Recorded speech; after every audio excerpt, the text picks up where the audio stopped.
Morning guys, how are you? Wait lang po guys, okay. Medyo hindi po ako gaano po matagal rito pero don't worry po. We have very important things na i-discuss kasi una po i-open up ko po yung kay attorney Harry Roque. Okay? Important statement po niya.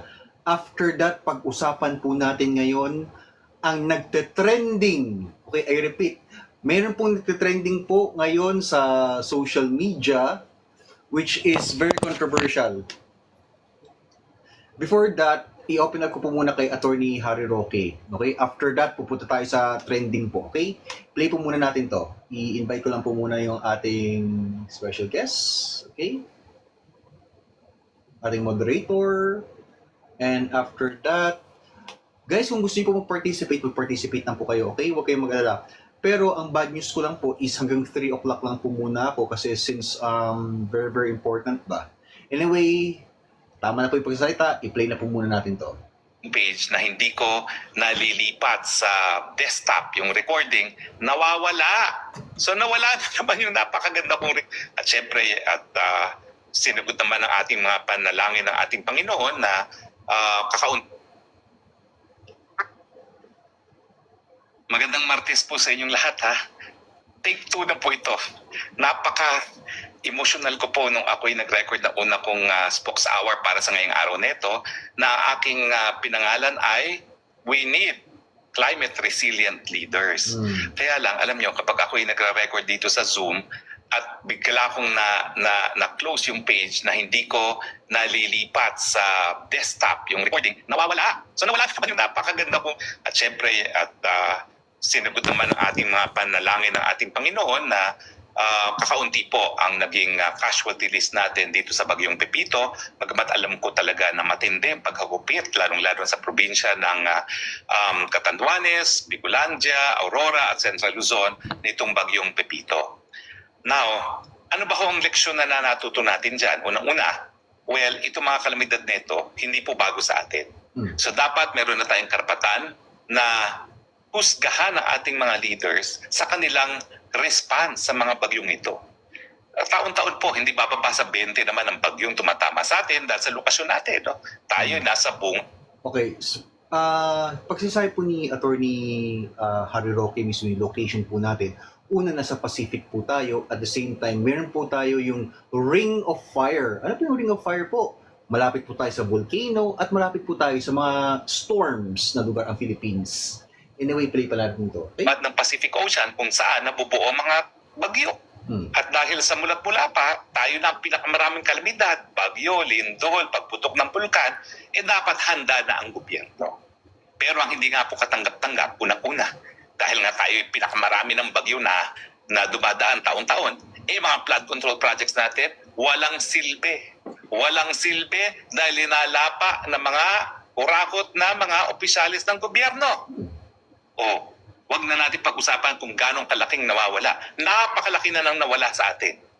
1.4 billion a day ang ginagastos natin para sa mga flood control projects. Hayan, lumalangoy pa rin ang mga Pilipino pagdating ng mga bagyo. At wag na nating sisihin ang climate change ha. Dahil talaga namang tanggap na natin na talagang lumalakas ang mga bagyo. Ang tanong, kaya naman tumataas din ang mga budget para sa flood control projects.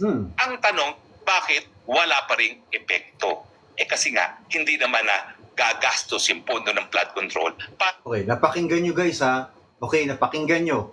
Habang may bagyo, tumataas ang buwis po natin sa flood control o budget sa flood control. Pero asaan ang flood control? Bakit tumataas ang ating tax budget natin? Bakit tumataas pero asaan ang flood control natin? Hindi ba tayo nagtataka niyan? Okay? Anong masasabi niyo dito guys? Para doon sa pinaglalaanan na maibsan ang epekto ng mga sunod-sunod na bagyo. So ang problema pa rin, korupsyon. Okay. Ang sabi ni DGM Heldita, nasa Crocs, totoo po yan. Totoo po yan. Ang tanong, bakit pinapabayaan po na lumala ang bagyo pero wala pa rin flood control pero pataas ang budget natin? Parang sinasadya to. Ano sa inyo guys? Sinasadya ba to or hindi? Korupsyon. Pangalawa, yan pong mga sunod-sunod na bagyo ay isang ano rin, basihan para sukatin kung gaano kaepektibo ang liderato na isang leader. Naalala ko po nung huling malakas na bagyo bago ang Pepito na tinamahan ang Catanduanes. Agree po ako, DJM Heldita. Pasok po kayo rito. Okay lang po na mag-comment. Anyway guys, okay lang sa lahat po rito ng mga viewers, saka yung mga commentators, okay lang po mag-comment. Sa totoo pa lang, kayo po ang bida rito, hindi po ako. Ang importante ay marinig ang boses po ninyo. Kahit hindi na ako, okay lang yan. Basta sa inyo. Okay? I-play po muna natin to, and then after that, we'll give some comment pa. Okay? According kay Attorney Harry Roque. Okay guys? Okay, wait lang po.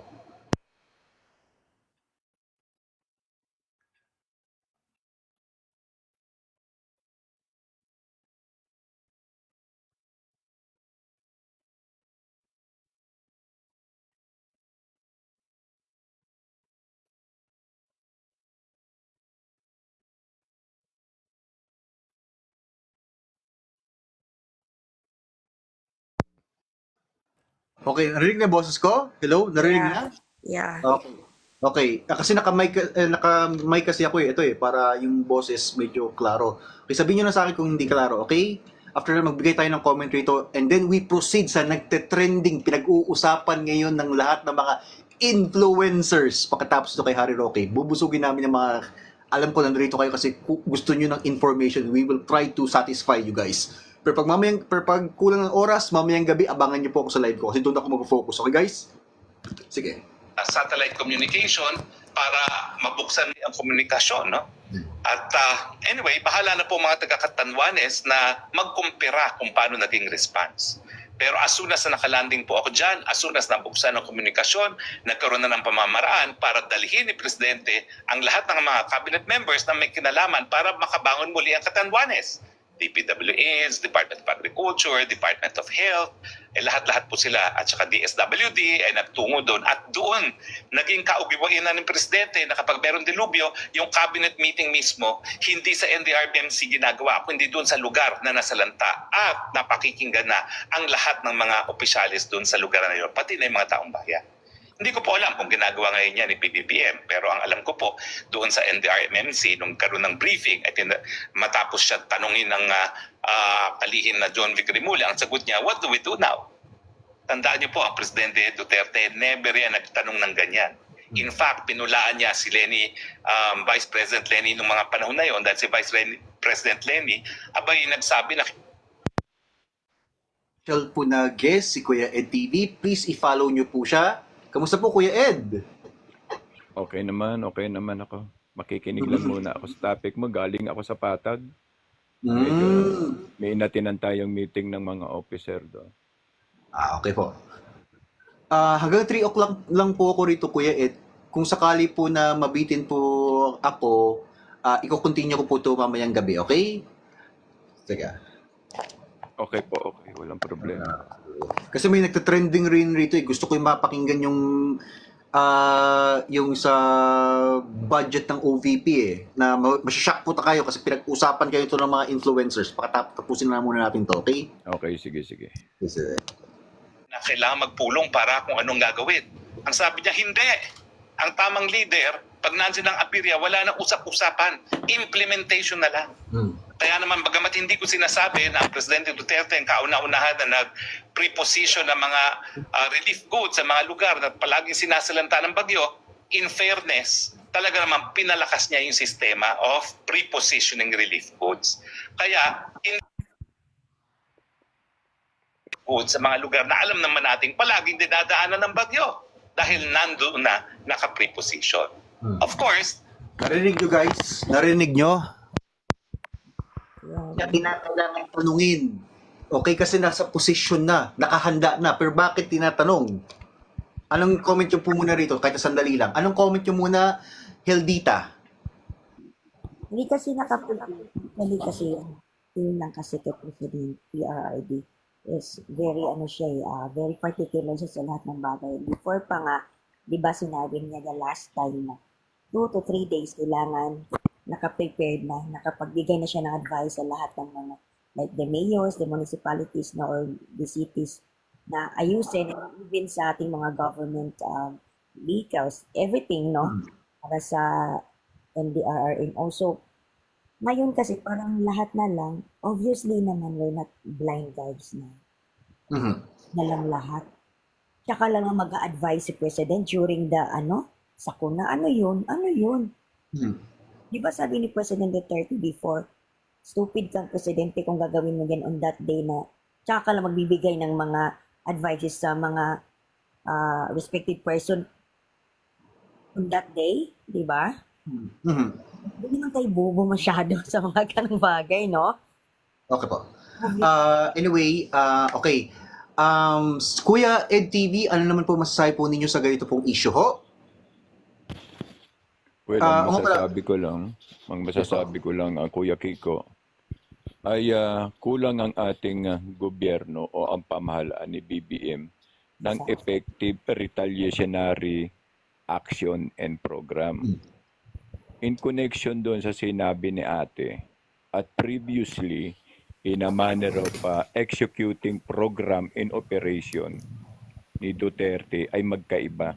Yeah. Kaya mapapansin natin, napaka-delay. Ibig sabihin yan, delay reaction and delay in tactics. Samantalang si BP Sara, the same pa rin ang kanyang procedure sa tactical operations in gathered. Kung nasaan ang may problema, action agad sila. Yeah. Yan ay minana sa ama. Na yan naman dapat ang talagang natural program ng isang namumuno o ng isang pamahalaan. Kailan ka pa mag-aantanda pag tinamaan ka na ng kidlat? True. Totoo. That is, sinasabi natin, physically kulang si BBM. Exactly. Layaw lang kasi ang alam niya eh. Obvious naman. Totoo yan. Exactly. Pero kung may bagyong party at mayroong bagyong concert, naka-helicopter pa yan. May pang steak. Totoo. Tax money pala ating ginagastos sa atin dyan. Makapang Yan steak pa sila. ang malaking problema na naman. Sa likod natin, Kuya Kiko, sa likod ng ating ginagawang pagsasakripisyo at ang ilang mga vlogger ay sinuspende ni TikTok, lalong nag-iiger ang ilalim natin. True. Lalong nag-iiger sapagkat ginagamit na ngayon ng gobyerno ang pananakal at limitasyon sa ating karapatan. Totoo po yan. Yan ang totoo. Kaya paghandaan natin yan, malay mo, darating ang time, bukas, nakasuspinde si Kuya Ed TV o either ikaw ang nakasuspinde. So we have to take now the gradual condition at itinerary na kung sakali isa man sa atin ay pagdamutan at maapektuhan sa programang ito, alam natin ang ating agad na gagawin. Exactly. Advice lang mga kapatid ko para sa pagbabago. Ginagamit ang posisyon. Grabe. Tama May po, sinabi tama gusto po. si June Jelita na dalhin niyan sa EDSA. Okay, I have to agree. Ma'am Seltan 08, ano po mismo masasabi po ninyo sa topic po natin ngayon? Sinasabi po ngayon ni Attorney Harry Roque na the more po na palala ng palala ang bagyo, pataas ng pataas ang budget sa flood control, pero wala pong flood control ang dumarating sa atin. Kasi, di ba, sa panahon pa Lose control ba? Lose control. Sa panahon pa ni Digong, pinondohan na dati ang pag-aaral sa climate change. Exactly. Oo nga pala, Alam na natin Tama ka yan. ma'am. Sige ma'am, tuloy Alam na mo. po natin Tuloy mo yan. ma'am. Hindi nila pwedeng sisihin ang pag-asa dahil ang Yes. news po ng pag-asa is Anticipation probably yan eh. magla-landfall po sa ganitong oras. Correct. Malamang Very good to magla-landfall si po. ate. Dadaan po, pwede pong umikot, di ba? Hindi talaga Opo. nila madidetect kung saan talaga pupunta, anong oras. Kaya dapat, prevention is better than cure nga eh. Correct. Diba? Exactly. Dapat nandyan na, naka-ready na lahat. Ang pinaka nakakainis pa, yung DepEd lagi na lang silang delay mag-announce ng walang pasok ang mga bata. Maliliit na bata, susugod sa ulan. Wala nang Grabe. masakyan. Malalaman mo yung anak mo stranded na dahil sa delay ng mga sinasabi nila sa news. Diba? Totoo Dapat po yan. gobyerno ang gumagalaw niyan. Na dapat, DepEd, i-announce nyo na 24 hours before yan na sinabi na may parating na bagyo. Dapat wala nang pasok. Diba? Kasi kawawa ang magulang eh. Tayo na lang yung nagdi-decide para sa ano. Tapos kapag ka nasalanta ka ng bagyo, na-wash out ang buong bahay mo, kakailanganin mo pa ng Xerox ID, yung ID mo, Kakaloka. para sa ayuda. Diyos mio. Grabe naman Yung, yan. yung narinig ko po, Ma'am Sultan, na yung mga ibang pinagawa ngayon ng administration na to, na mga bagong bahay para sa mga nasalanta, sa mga bagyo ay mga soft lang na mga materials, mga plywood, tapos mga soft na talagang Maganda pa kahit yung- aso. Maganda pa Under yung sa asong standard. bahay, no? Yes po. Yung sabi nilang binigay daw sa mga how sure Nakakahiya. are we na alam naman natin ang mga pabahay na ganyan, binabayaran din po yan. ng Exactly, mga, yes. Binabayaran Ako- din po yan ng Corruption din yan. Yes po. Ang problema po, yes po. Yung problema po is yung bahay na yan is hindi po nila pera yan. Hindi po nila yung parang Yes. limos. Pera Hindi na nga natin. na pera, yan. substandard pa. Substandard pa, totoo. pero sa presyo ng ang prinocure nila is mahal yung bayad. Correct. Yes po. Yes po. May lumabas po ngayon, okay? Sinasabi po rito ng mga ibang influencers na ito basahin niyo po guys, okay? Wait. Ito. Sabi po niya na mayroon pong bagyo, okay, kay Sas Regando, may bagyo, pero imbis na unahin po yung budget para sa mga bagyo inuuna ang typhoon missiles. Yun na naman ang kalokohan naman yan, typhoon missile. Malakas ba ang Oo. tama niyan? Malakas Oo, ang can you tama ni defeat the Presidente. nature? Diyos ko. Grabe. Oo, talaga. How can you defeat the Paano nature? pala nung nag-snow sa Saudi? Ano yun? Tirahin nila ng Oo. missile. Hindi nga, Kasama sa talaga climate change yan eh. Ang pag-aaral ng climate change, global nga yan eh. Kasama tayo doon. May budget tayo. Correct Bakit ka, ma'am. ngayon? Global Correct. warming Ano na? talaga. Totoo po yun, Tingnan I have natin to yan agree. na sabi nga nila within a large span of a decade, talagang babahain ng Pilipinas dahil sa Correct climate pa rin. change. Okay. Kasama pa yung illegal logging, yung mga Okay po. quarrying, kasama lahat. yun. True, ma'am. Agree. Okay. Okay lang po na i-continue ko lang po muna to. Okay lang po muna. Sure. Sige. Okay. Sige.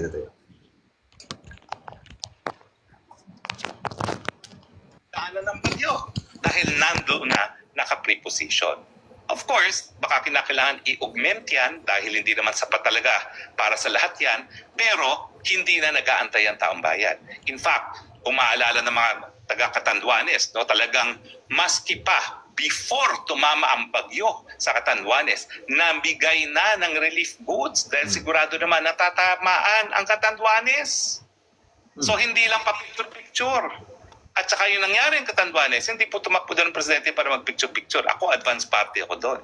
Pero to make sure na unang-una may komunikasyon, pangalawa may pamamaraan para makarating doon ng presidente at mga kabinete para malaman kung anong dapat gawin. At nangyari ngayon, after 1 day or 2 days, na ako'y nag-advance party doon sa Catanduanes. So dapat, ikumpara nyo rin.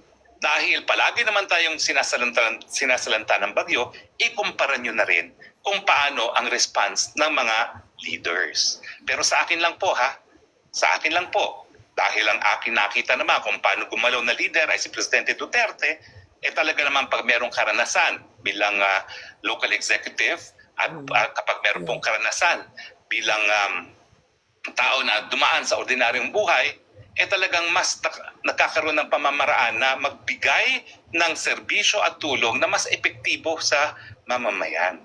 Kasi kung ikaw naman palaging merong ginintuang kutsara sa iyong bibig buong buhay mo, ano man ang alam mo sa buhay ng mga ordinaryong mga mamamayan. Siyempre, detached ka, no? Parang hindi mo alam talaga kung anong hirap na pinagdadanasan ng mga mahihirap na kapag walang bagyo at lalo pang naging mas mahirap pag sinalanta ng bagyo. Pangatlo, bukod pa doon sa korupsyon ng flood control projects, dapat talaga paghandaan na natin itong climate change na ito. Ano ibig sabihin ko?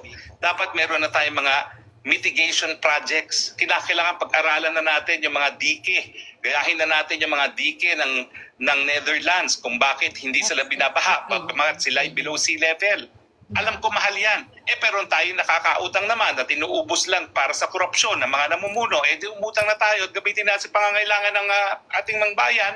Siguro naman, hindi na magagalit ang mga tao doon kung babayaran ng utang na makikinabang At least kung mangungutang mismo tayo, kung lalaki yung utang natin, at least nakinabang tayo. Hindi Yes, yun ang malaki ng utang natin, tapos hindi pa natin na-experience yung benefits ng yung sa utang natin sa ibang bansa. Ayan, ang mali, yung utang na hindi nakikinabang ang mga mamamayan. Now, ano pa ba yung mga proyekto bukod sa dike? Yung arkitektura ng mga bahay. Ngayon na salanta mga bahay, magbibigay na naman tayo ng mga tulong para magkaroon ng bagong pamamahay. Pwede ba itigil nyo na yan na parang bahay ng aso yung binibigay ninyo na plywood? O tignan ninyo, dinaanan 2 beses ang Bicolandia ng bagyo, namigay kayo ng bahay ng mukhang bahay ng aso, di nasira lahat, di wala na naman silang tahanan. Ang kailangan na natin itanggapin na kapag ikaw'y palaging binabagyo, mayroong specific na infrastruktura ang po pwedeng survive pag binagyo. Ito po yung mga bilog ang bubong. Dahil pag bilog ang bubong, ang hangin, iikot lang at hindi siya bubuwagin. Bakit hindi pa natin paglaanan ng pondo yan?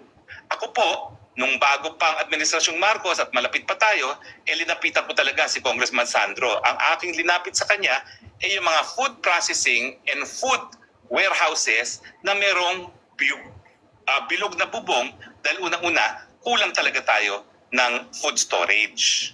Kaya tuloy ang mga gulay tinatapon kapag mababa ang presyo. Kung meron naman tayong refrigerated storage facilities dyan, po pwedeng ilagay sa refrigerator, lalo na yung mga madaling mabulok gaya ng kamatis, no? At saka kapag bagyo at ikaw ay merong bilog na bubong, po pwede rin gamitin na evacuation centers pagdating ng mga malalakas na bagyo. Yan na po dapat ang pinaglalaanan natin. Yung mga lugar ng Catanduanes, Bicol, Aurora, dapat... Anyway guys, since alam any last words before before mag-proceed po ako sa trending ngayon na pinag-uusapan ng lahat ng mga influencers? Ma'am, ano masasabi po ninyo kay Attorney Harry Roque? Ayun, sa akin kasi kung tutuusin, maswerte pa nga ang Pilipinas. 2 lang ang weather natin. 'Di ba? Tag-araw at saka tag-ulan lang.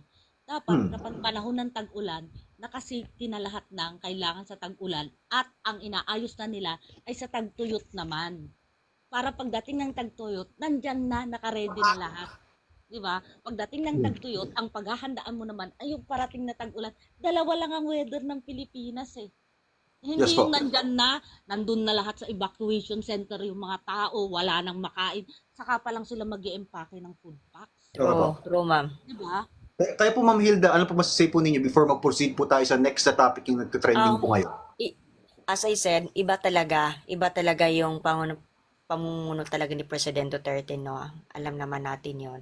And sana hopefully na gagawin din sana nila, dapat ginaya na lang nila kung anong ginawa ni President Duterte, no? Hindi na kailangan ang daming mga kung ano-anong pinaggagawa nila sa buhay nila.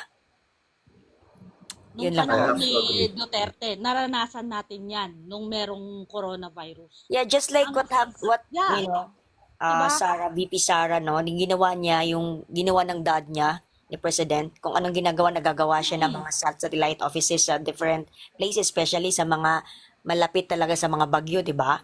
So, naka-prepared na sila 1 week before. Naka-ready Naka-ready na sila. So, yun ang good, maganda talagang ginawa ni VP. Which is yan naman ang tinitira ng admin. Kasalanta That's na nga yung tao. Kasi siyang maayos na gumagawa ng... My God. I have to agree. We have to agree. Hindi 101%. It's 200%. Kasi, Kagaya ng Japan, dahil alam nilang palagi silang nililindol. Ang mga bahay nila talagang nakaano para sa lindol, di ba? Breaks, Yes, po. naka-breaks lang. Hindi dapat ganun na rin ang Pilipinas. Tsaka yan nga yung mga dike, yung mga alam na nila yan napag-aralan na nila kung bakit hindi nila binabudgetan yun, kung di naman sinusubstandard nila ang pagkakagawa. Kung ang budget Yes, po. nila ilang bilyon, siguro kalahati nun Hindi naman kasi sila corrupt, ma'am, unlike us, Filipino. yes po. Anyway guys, pasensya na po kung medyo puputulin ko po muna. Let's proceed na po sa nagte-trending ngayon. Okay. Okay, ang title po nito is ito Okay. Ito.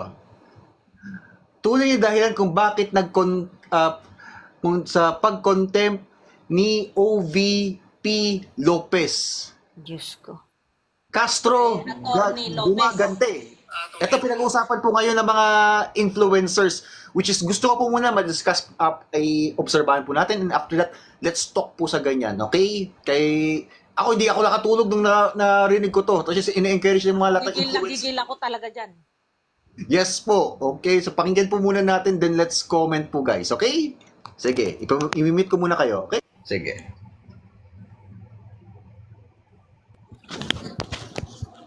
Okay. Magandang hapon po sa inyong lahat. It's 2:24 in the afternoon here in the Philippines and we are live ngayon sa ating YouTube channel. At pag-uusapan natin itong pag-contempt dito sa Chief of Staff ni Vice President Inday Sara Duterte sa Office of the Vice President. Itong si Lopez, na-contempt siya through Franz Castro. Okay? Office of the Vice President, Chief of Staff, pinatawan ng contempt order. Lagda sa mga resibo, ipababa, verify as PSA kung ano-anong mga chichiburichi ng mga congressman. Ngayon, may nagawa ba talagang kasalanan itong si Lopez? Yan ang tanong ngayon. Kasi panoorin natin itong balita at gusto kong ipaalam sa inyo na unnecessary po yung pag-contempt dito kay Lopez. Okay? Unnecessary po. I-explain ko yan mamaya. Pero, meron talaga itong tunay na rason o tunay na dahilan bakit na-contempt itong si Lopez. May iba. May iba po tayong nakalap na impormasyon na may ibang layunin sa pag-contempt dito kay Lopez. Okay? Mamaya, pag-usapan natin yan. Okay? At itong si Vice President Inday Sara Duterte rin, ipapakita ko sa inyo na sinagot na ang mga akusasyong ng Kongreso, itong mga resibo para sa Office of the Vice President Fund. Itong mga piatos-piatos na ito, kung ano-anong mga resibo na nakalap nitong mga kongresista. Okay? Nagsalita na po si Vice President Inday Sara dito at magkokomentaryo at magre-react tayo dito. Okay? At sa May sinabi si Stonaris04, dapat yung i-contempt yung si Castro. Bakit andyan sa Tuwadcom yung kriminal? Actually, kahit ako po, nagtatanong po, pasok po kayo rito ho. Importante marinig po namin ang boses ninyo, Sir Stonaris. Okay, pasok lang po, wag lang po kayo mahiya. Kasi marami rin po nagsasabi po rito, kahit mga influencers, bakit ang convicted, okay, ang mga convicted, sila ngayon ang mayroong karapatan na kasuhan ang mga inosenteng tao. Okay, pinag-usapan niyo yan. I wanna know, let's get to know it guys, okay? million reward ng House panel dito kay piatos-piatos na ito. Okay? Pag-uusapan rin natin yan. Okay? Bago natin ito ipapakita at magre-react tayo dito, help me muna na i-like at saka i-share itong ating live, itong ating video para guys kakalat ito sa taong bayan. Okay? Mag-like and share muna. Ready? Like and share sa Donmar TV. 1, 2, subscribe sa akin. Ayan, nakasubscribe na ba? Call po dito sa investigasyon ng confidential funds. Alamin natin kung ano ang kanilang mga rason nitong mga kongresista at mga representatives.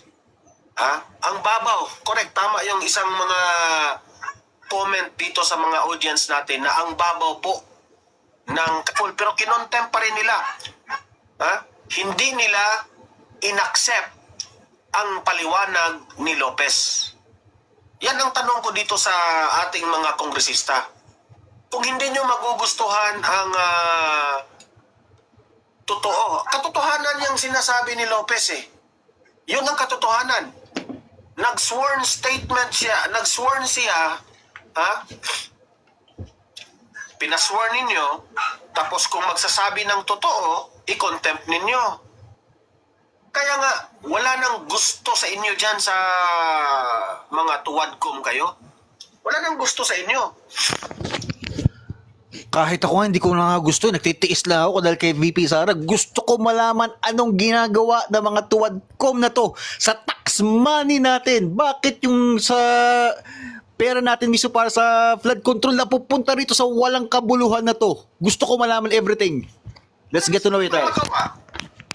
Nagsasabi ng totoo yung tao, ipinakontempt.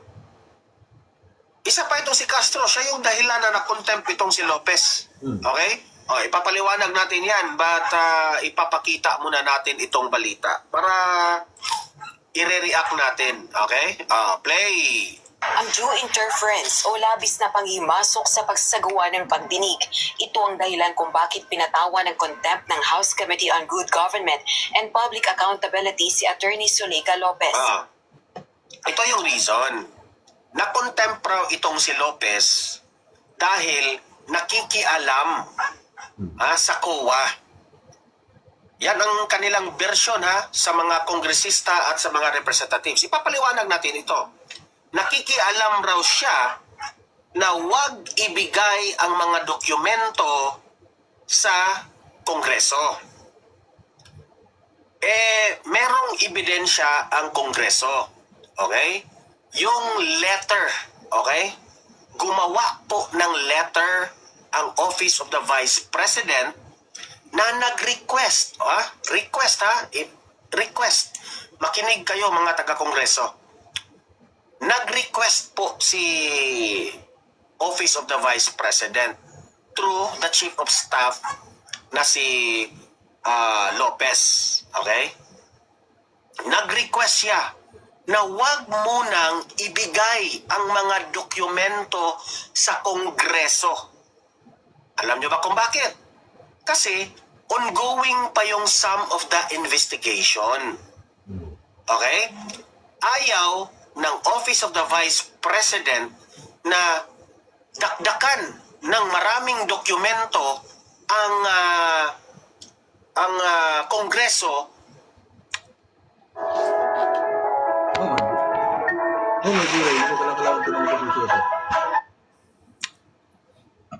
na meron pang ibang ini-investigate. Kasi kung dadagdakan nyo ng mga maraming dokumento, ma-overlap na yung mga issues.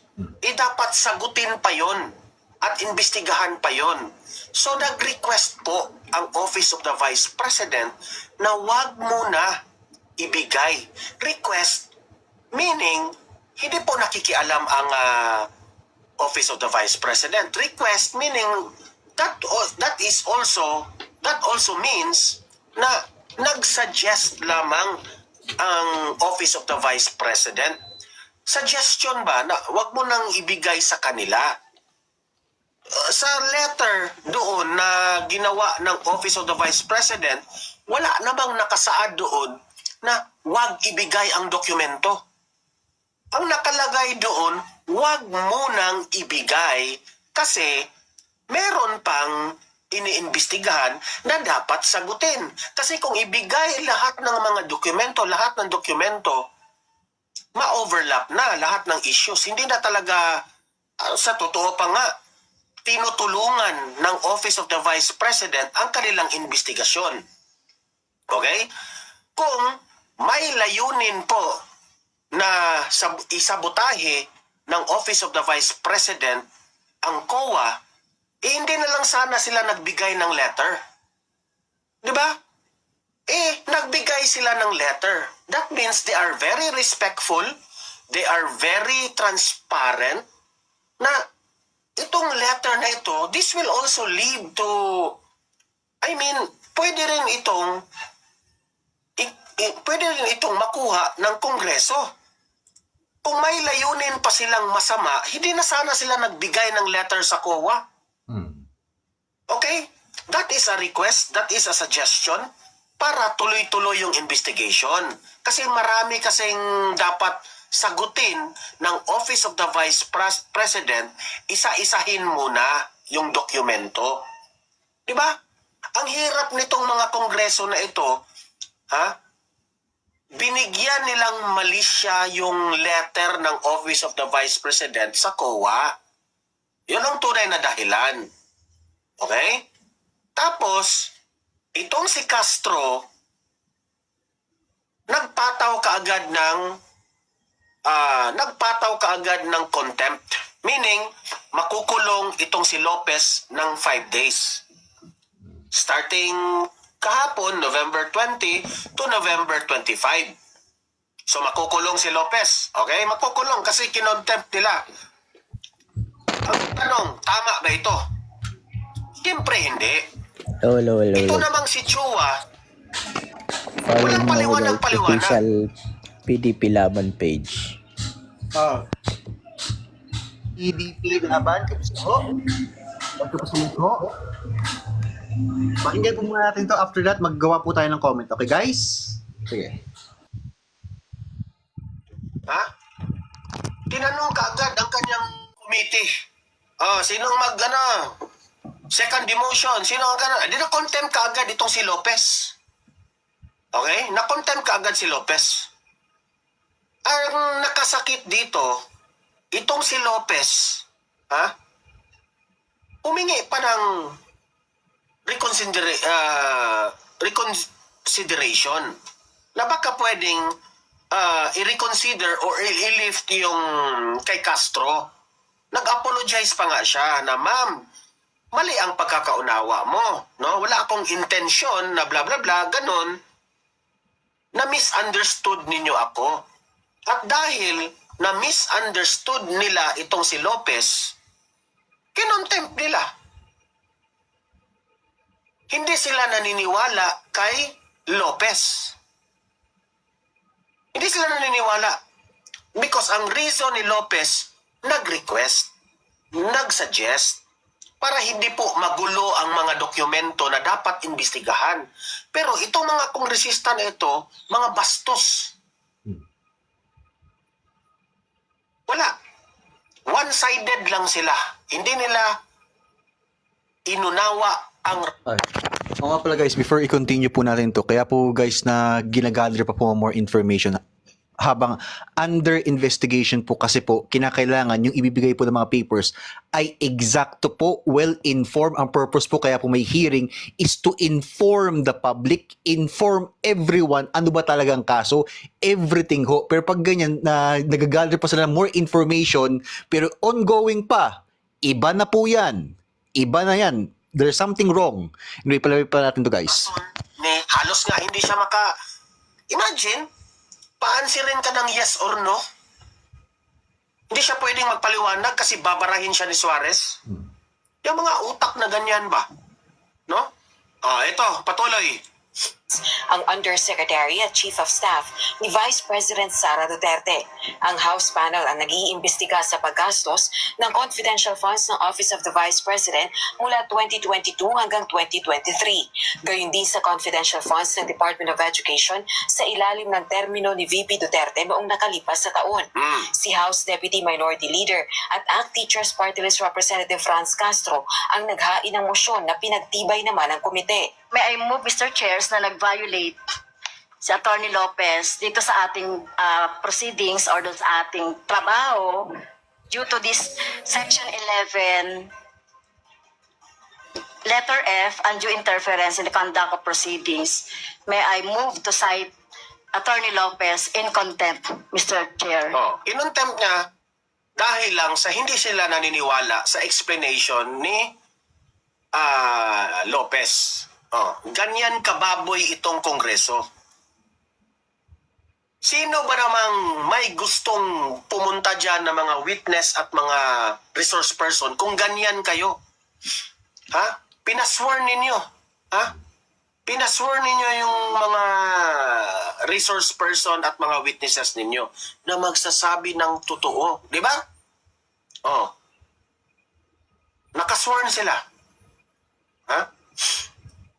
Tapos, kung magsasabi sila ng totoo na hindi nyo nagugustuhan, contempt. Anong klaseng kongreso kayo? Anong klaseng hearing kayo? Tapos, Gusto nyo pa-aansirin lang ng yes or no? Anong tawag nyo dyan? Hindi naman kayo korte. Hindi kayo korte para yes or no lamang. Nandyan po kayo para malaman ang katotohanan. Diyan po kayo para i-investigate kung ano talaga ang katotohanan. So dapat, you let the resource person talk. Para you will understand. Gather more information. Kasi this is an investigation in aid of legislation. At the end of the day, yun ang pagbabasihan nyo para gumawa kayo ng batas. Pero mga feeling abogado. And that is how ang totoong korte gumagana, hindi ang ganito. O kayo eh. Di ba? So yan, ganyan kayo sa totoo lang, ganyan kayo kagago. Totoo. Gago. Wala nang ibang explanation pa. Hindi kayo naniniwala sa explanation ni Lopez. Di ba? So anong tawag sa inyo? Gago. Ha? Kasi hindi naman kayo abogado eh. Gago. Feeling ninyo, dapat yes or no lang talaga ang sasabihin nila kasi abogado ako eh. Oh. Di ba? So hindi dapat ganyan. Hindi dapat ganyan. Oh, tuloy. I move. 5 araw na madidetain si Lopez sa premises ng House of Representatives mula gabi ng Miyerkules November 20 hanggang Lunes November 25. Sa Hoy, hi nga pala sa mga aking mga moderators. Ma'am Len Helen, Migs Duhina, yung ating secretary, Mike the Travelers, Marley PH, hello po sa inyo. Ayan, late kayo ha? Okay. Ayan, hindi ko nabanggit kanina kasi yung bumasa ako sa mga comment. Walang masyadong mga moderators. Ngayon, nagsulputan ng mga moderators. Play. Continue. Ding yaon, inaasahan ang susunod na pagdinig ng House panel. Bago ang pagpapataw ng contempt, iginigiit ni Lopez na wala itong kinalaman o personal na kaalaman sa paggamit, disbursement o paglalabas at liquidation ng confidential funds. Anya, nangangasiwa siya sa pagpapatupad ng socio-economic programs at external communication ng OVP. Gayunman, duda dito ang mga kongresista dahil siya ang nagpadala ng sulat sa Commission on Audit o COA upang hilingin sa komisyong huwag ipadala sa Kamara ang audit report nito kaugnay ng paggamit ng 125 million pesos. Alam nyo, sa totoo lang, unawain nyo yung letter. Mga congressmen, mga congresswoman, kayo mga representatives, basahin nyo yung letter ng Office of the Vice President na ipinadala doon sa COA. Unawain nyo. Yun lang ang hinihingi namin. Okay. May sinabi po si Seliper na mga friends raw niya sa ibang bansa, mga foreigners, pinagtatawanan sila. Totoo po yan. I have to agree. Before natin i-continue, guys, gals, tingnan muna natin yung mga opinion ngayon ninyo na nasa baba. At the same time, yung mga guests po natin.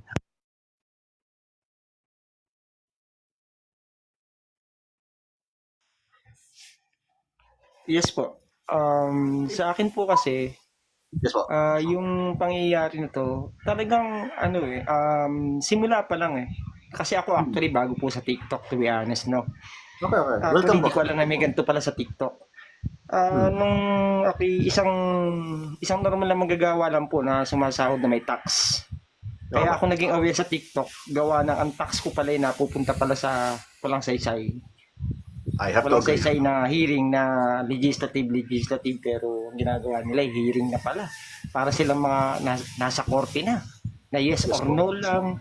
So, sabi ko, ganito na baka ako kababa ang sistema ng pamumuno rito sa bansa natin? To be honest po talaga, iba na eh. Hindi ba sila tinatablan sa ginagawa nilang ganyan? Hindi ko alam kung anong nangyayari ngayon sa kawawa nito yung mga future natin, yung mga anak natin, anak ko. Which is, di ba? I don't know, hindi ko na alam kung anong nangyayari ngayon na magulo. Sabi ko nga, dapat actually, trabaho na lang, pero kasama ka rin sa karapatan mo eh. Parang mali na talaga eh. Yes po. So yun lang para sa akin, sir. Kasi talagang sobra na. Saka makakakita na baka bukas makalawa ang mga adik na humuhuli sa mga pulis. Mga Ang kriminal nakapagtataka- na, sorry, hindi adik, mga kriminal na humuhuli sa mga pulis sa susunod. Kasi Ang- ngayon, yung nakakonvict, nagpakulong ng isang law-abiding citizen na isang attorney na pag nakita mo background. Ngayon nga lang natin nakita si Miss Lopez eh. Totoo po yan. Di lumabas ang katauhan niya. Pinapakita ngayon sa social media kung sino siya. Hindi ba sila nahihiya sa ginagawa nila? Di ba? Ang tanong nga po is bakit po yung mga may karapatan na magkaso ng contempt ay mga convicted po mismo sa korte. Bakit po masasabi sa mga convicted po? Okay, sa mga magkatanong po rito ng mga viewers. Kasi po tingnan niyo po mismo yung kaso po ngayon ng nila, hindi ko na ma-mention, okay, para hindi pa tayo ma-ad hominem, pero kilala niyo kung sino siya. Ano po kaso niya? Mayroon pong sapat na ebidensya. Napunta po siya doon sa isang lukluk na lugar. May mga bata. Tapos siya sa war zone. Ang dami mga CCPA, NPA. Oh my gulay. Ito talaga sila ni sa Turo Campo talaga sila yung sumundo nun. Si Castro Pinag-gusto talaga yun. si Castro ay top recruiter ng CPP NPA. Kaya malakas yan kaya may mga bumuboto dyan sa buwisit na yan. Convicted na siya sa Tagum RTC pero naka-appeal po siya. Kaya dapat yung mga po sa Congress ay i-kick na siya. Wala siyang karapatan diyan. Yes po. Ma'am Sultan, pasensya na po. Ma'am, i-avoid lang po muna natin yung pagmumura kasi po meron po tayong mga bata po rito nakikinig. Okay, sorry. Opinion po ninyo. Kasi naiinis talaga ako dyan sa... ako rin po, namumula ang mukha ko. Talagang gusto ko talaga. Kasi dun sa hearing yes po. talagang gustong sana ni Attorney Lopez na mabigyan naman sana ng chance pero wala talaga, kinontempt talaga. Pero yung Yes, po. kagabi dinalaw pa siya ni VP dun sa kung saan siya natulog. Nakakahiya ang bansa natin. Yung mga wala namang kaalam-alam na sa bundok ba pinaglalaban mo. Ando doon yung Yes, mga ma'am. bata. Yes, ma'am. Agree ako dyan. Hindi na nga nila pinakinggan yung separation of power. Nasa natin yun? Nakahiwalay Yan ay talaga ang hindi kuha naman na hearing institusyon. That is an investigation for the aid of legislation para makagawa ng batas sa mga butas pa. Maamyendahan yung mga dating batas sa pag-procure ng budget. Pero ang ginagawa nila para na silang korte. I have to Samantalang kung talagang law-abiding citizen ka, magpakulong ka na kasi convicted ka na. Yan ang dyan. Alam nyo, Diba? ang kinakakaba ko Kasama rito. yan si Manuel. Yang si Manuel, magkasama yan. Oo. Kung napanood nyo po yung nito lang, kanina lang napanood ko yung interview ni Senator Bato, yung mga nagsukuan nung nakaraan. Kapapanood ko lang. Talagang dito din sa TikTok din. Talagang inamin ng mga kasamahan nila. Na si Raul po, kasama ko yan. Isa po sa nag-recruit niya sa UP Diliman. Pinag-aaral imagine ng that? pinag-aaral ng gobyerno tapos i-recruit nila. Alam niyo Dadalhin kung- nila sa bundok.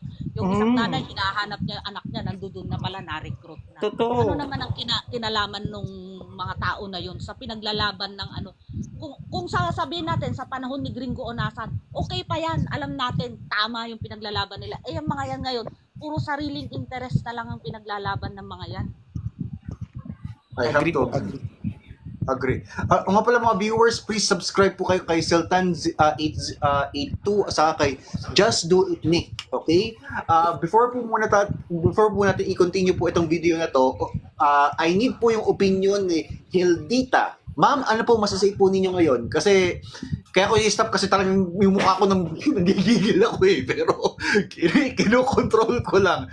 Anyway, sa mga viewers, pasensya na po. Sa mga bata po rito, pasensya na po. Pero we need yung voice po ninyo. We need to hear because kayo ang bida sa live ko, hindi ako. Okay, ma'am? Ma'am Hildita, ano yung opinion po ni ma'am? We need to hear her. Ma'am? Hello? Anyway, i-continue ko po muna to guys. Okay, after that, we will hear po yung voice po ninyo. Okay, let's do it. Unawain ninyo kasi hindi po maganda masyado na pinahiran nyo na ng mali siya na parang sinabi nyo na hinarang ninyo o may mga dokumento na ayaw ninyong mapalusot dyan sa Kongreso. Hindi naman ganyan ang layunin ng mga Office of the Vice President. Ha? Wag muna. Step by step nga eh. Investigation po ito. Hindi po maganda ang ating magiging investigation kung pasok lang tayo ng pasok ng kung ano-anong dokumento dyan. Dapat step by step. E paano kayo? Wala na kayong ibang script, kundi kumakalap kayo ng mga, tama nga sinabi ni VP Sara, pinapupunta nila ang mga tauhan ng Office of the Vice President para makakalap ng impormasyon na pwede nilang ibintang, di ba? Wala na tayong, nakakalap na naman sila ng pwede nilang ibintang dito. Dahil lang dyan sa letter, pinakontempt nila. Ha? At ito namang sinabi ni hindi pa rin sila naniniwala dito kay Lopez na si Lopez ay walay kinalaman dan sa mga liquidations ng confidential funds. Okay? Iba yung may hawak dyan na may alam. Di ba? Sige. Yes, na halaga ng confidential funds ng OVP noong December 2022. That letter does not in any way seek to undermine the power of Congress. Di ba? As regards Yun yung term na ginamit niya. Yung letter na yon ay hindi yon layunin para i-undermine or pilayan ang Kongreso. Di ba? Hindi sila naniniwala doon eh. Regarding to the power of the purse. It is not. It is simply a request from to the Commission of Audit, given that there's still an ongoing audit investigation. Correct. That's why we requested that since hindi pa naman po natatapos yung audit, hindi naman po din tama na ibibigay na muna yung Okay. Before ko i-continue, okay, vinoice out po ni JC ko, okay, paano yung flood control na pumasok sa bulsa. I have to agree. Hindi 101%, 200%. Thank you po sa pag-voice out po. Dapat po, imbis na ginagastos po ito sa ganyan mga walang kwentang investigation, dapat napupunta pa sa flood control. Maniniwala pa ako mismo sa administration. Pero kung ganito ho, magda-doubt na po ako niyan. I have to agree. Thank you po for voicing out. documents. Di ba? Yun ang malinaw na paliwanag niya. Nag-request sa COA na wag mo nang ibigay. Okay? Kasi kung may layunin silang masama, hindi na sana sila nagbigay ng letter kasi pwede yung letter na yun gawing ginawa na nga nila yung ebidensya yung letter, di ba? Pero hindi po sila guilty. Yes, yung letter na yan galing yan sa amin. Ibinigay namin sa COA. Requesting the COA, wag mo nang ibigay. Okay? Wag mo nang ibigay kasi magiging magulo. Nag-investigate pa sa mga Before po muna yan ito, sabi ni Sons Esija or Esija, ang Congress na wala ng credibility at integrity sa ginagawa nilang disappointing. We have to agree. In fact po, yung Congress po ay iba po siya sa korte. Hindi po sila korte, pero nag-a-act sila para mas talo pa nilang korte. Anyway, ipapili po natin to, okay guys? Sa mga meron pang auditing na nangyayari. Di ba? So, alam nyo naman, itong representative at mga kongreso, bias na sila. Kasi, ang tunay na dahilan sa pag-contempt ni Lopez, may utos. Ako this is my own opinion already. May utos ito sa taas. May utos ito sa taas. Winawarningan nila si VP Sara na sige, i-contempt nyo na yan para matakot itong si VP Sara. Parang ganun ba? Meron itong tunay na rason sa pag-contempt.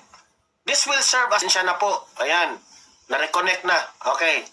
Kasi baka akala ng taong bayan na may kasalanan talagang ginawa itong Office of the Vice President. So kaming mga vloggers, dapat naming ipapaliwanag ang katotohanan. O, di ba? Kasi hindi naman kami blogger-blogiran lamang na na pwede nating sabihin na hahayaan lang natin na ganun-ganun na lang nilang gawin dito kay Lopez.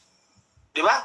Let's also analyze sa side po ng explanation ni Lopez. Di ba? So, yan ang hirap sa inyo, kayong mga kongresista kayo. Yan ang hirap ninyo eh. Ha? Alam ko, duda ako dito ha, in my opinion, may utos ito sa buwayan yung Panginoon dyan. Alam ko dyan, may utos ito para iwawarning nyo si VP Sara. Kasi alam ko naman eh, patungo ito sa impeachment ni VP Sara itong layunin nila eh. But Attorney Lopez, that is not a call for you to make. Right? Your Honor, Precisely because you're... Anong Your Honor? Hoy, Suarez, nag-request lamang siya. Suggestion yan. Pwede niyang gawin yan. Pwede niyang gawin yan. Hindi naman siya namimilit ng COA. Take note ha, Suarez. Take note of this. Hindi siya namimilit sa COA na wag niyong ibigay yung wag niyong ibigay muna. Wag niyong ibigay. Hindi. Hindi siya namimilit. Nag-request po siya. Nag-suggest siya na baka kung pwede, wag mo nang ibigay kasi magiging magulo eh. Marami pa tayong dapat sagutin sa unang issue sa mga auditing. Ganun po. Pero kayo, linagyan ninyo ng mali siya. I-contempt nyo na yan. Bakit? May utos ba sa taas? Kasi nagdududa na po ang taong bayan. May utos ito sa taas. For the agency that is being investigated. That's totally uncalled for.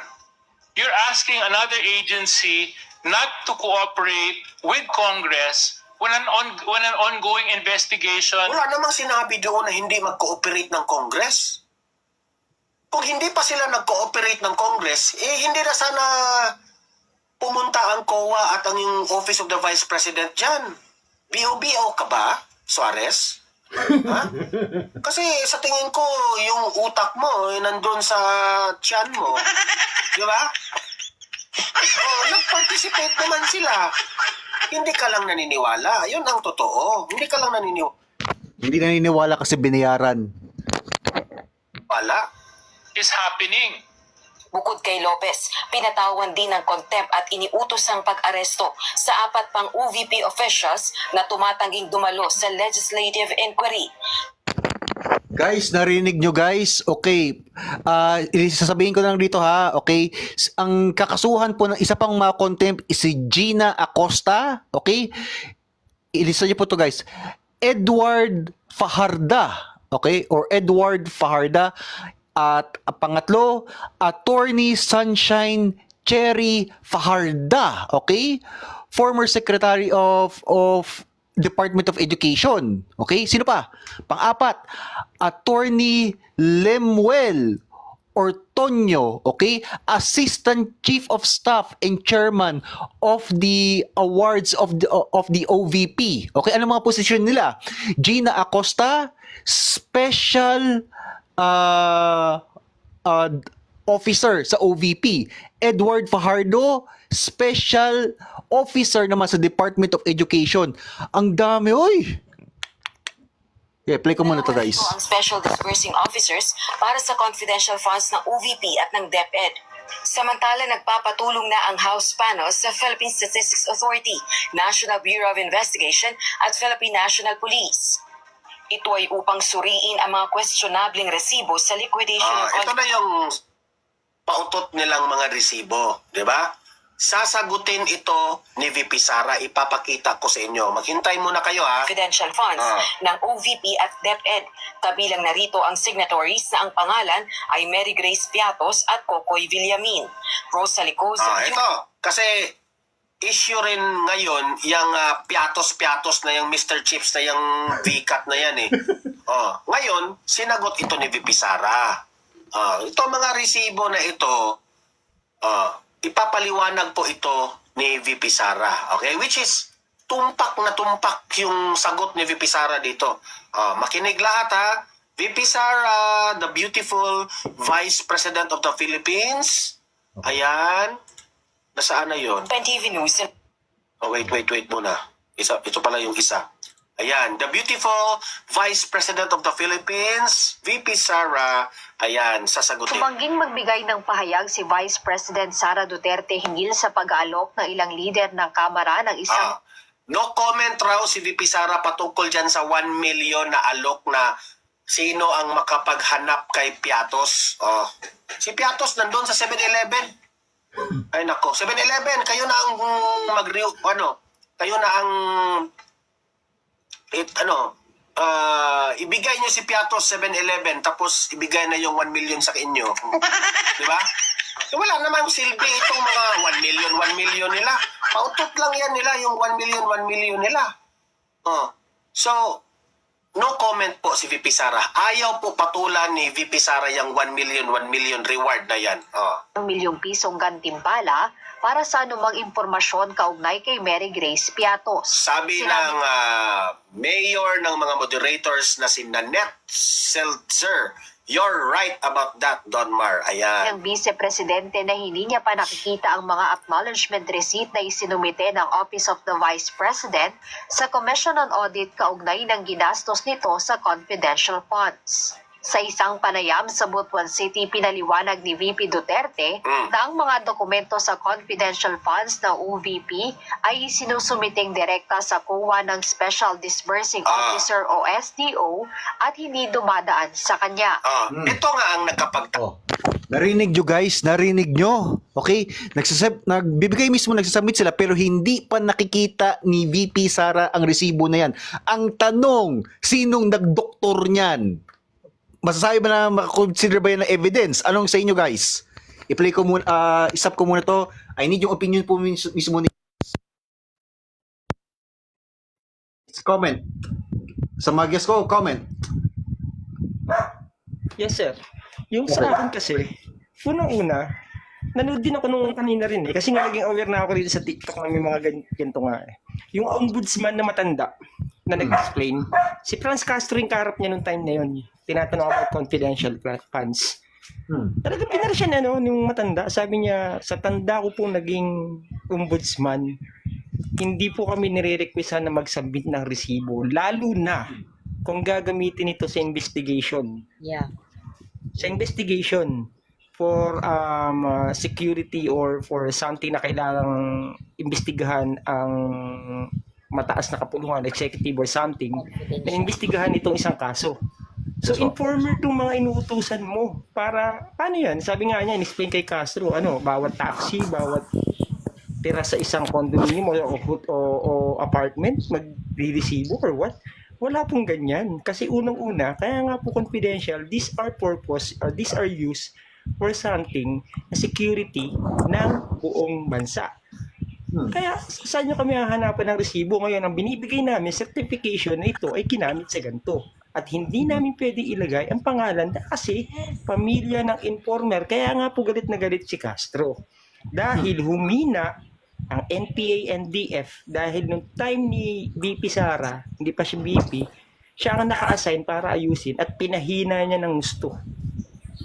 Kasi ang mga kaluwang sabi nga, grupo diba, yung confidential fund ay pwede mong gamitin sa mga intelligence. Alangan naman po sasabihin mo na itong part na ito ng pondo ng confidential fund ay ginamit ko sa surveillance ni ganito. Exactly. Diba? Tama. Bobo ba sila? Confidential nga eh. Kasi yung susunod nilang ipapatawag, yung teller ng bangko. Ano naman ang kinalaman ng teller ng bangko? Nag-release lang naman siya ng pera. Ipapatawag pa daw nila. Kawawa naman yung tao. Tapos pag nagsabi ng hindi maganda, anong gagawin din nila doon sa teller? Papakulong nila? Kailangan lahat yes ang sagot sa kanila. Ano ba yan? Kakasunan ng contempt. Yan ang sinasabi nila. Ikaw po, Ma'am Heldita, ano pong opinion po ninyo sa ngayon na nilabas po? Na hindi po alam mo sir, isa lang naman yan ginagalit talaga nila si BP kung bibigay ba talaga si BP. That's why the first thing, 'di ba, nung yung nag-hearing nandun si VP, pinauwi niya siya lang mismo kasi sinabi niya na ayaw niyang madamay yung mga tauhan niya, which is yung mga staff niya. So ngayon ang ginawa ng mga tongresista na yung mga hinayupak na yan, alam na nila na hindi nga papayag si BP na may makulong ni isang tao niya, di ba? So ginawa nila ngayon. Yes po. Exactly, di ba? Sa last na interview kay Castro, Kumbaga- hindi na raw kumbaga, kailangan si... Sabi ni BP, sabi nila, gagawin natin yan. Gawin natin, i-contempt isa sa mga tauhan niya kung anong maging reaction ni BP, which is yun ang ginawa nila na si Attorney Lopez nga, yung IP, which is one of the tribe yan eh. Yan si Attorney Lopez eh. Diba? Ginawa nilang, kina-contempt talaga nila and na may issue pa nga, diba? I don't know kung nalaman nyo na nandun nga si BP last night na pinatayan pa ng ilaw. Oh. At sinabi pa na ngayon ng mga kongresista nga hindi daw dapat may ginagawa daw kung nung ina-avoid daw na avoid the law daw. Hindi daw nag-avoid the law daw si BP dahil nga hanggang until morning ata siya doon. Di ba hanggang 10 lang yung office, yung visiting time. Tapos nag-extend pa daw si BP, pumunta daw doon sa office sa kanyang kapatid which is kay Pulong. Inagalit sila. Hindi daw dapat mangyayari ulit daw yun kasi pinayagan na nga daw si BP. Tapos, ayun. Yes, ma'am. Parang sila may-ari ba sa Sila ba nagmamayari? Halata naman, black propaganda Ma'am, lahat yan. Wala nang maniniwala sa kanila. Yes po, ma'am. Ma'am, ililipat ko po muna. Ma'am Josephine, hello, Ma'am Josephine, hello. Sir Kiko, baba po muna ako. Ma'am? Baba po muna ako. Sige po, ma'am. Sige po. Maraming salamat po sa mga information po dahil ako rin po ang... Kulang pa po, ma'am, ito kasi hindi pa po tapos itong video doon kasi kailangan talaga matap-chap natin lahat ng information kasi ang daming nabubulgar ngayon. Pero kung sakali po hindi po kayo masatisfy po, pwede po kayo mamaya. Mag-live po ako mamaya po, guys, kasi sa totoo pa lang, guys, limited rin ng oras ko. Makikita nyo, hindi ako gano'ng focus po kasi may job interview kasi ako mamaya eh. Sige, basta ako, I'll jump to your life anytime. Sige po, mamayang gabi. Full tayo, okay? Full force. Anyway, Kuya Vic Flores, ano po yung opinion po ninyo sa ganito po na nilabas po ngayon? Good afternoon. Dinig ba ako? Yes, narinig ko po kayo. Yung ko lang, yung observation ko lang, sino ba yung mga BBM dyan? Nag-aral ba sila? Hindi ba nila alam yung salitang confidential? Yun lang yung pag hindi nila naiintindihan yung confidential. Bobo na lang talaga sila. Doon lang sa word na tapos na period na doon eh. Hindi na dapat tanungin pa, confidential nga eh. 'Di ba? Yes, Kahit nga tayo sa mga sarili natin, meron tayong mga confidential. Ibo-broadcast ba natin yung confidential nating sa sarili natin? Kaya diba? Confidential eh kasi talagang confidential din itong public. Hindi ko bobo talaga. Kaya nga common sense na lang eh. Doon na lang siya tinitira kasi magiging threat si BP Sara sa next presidential election.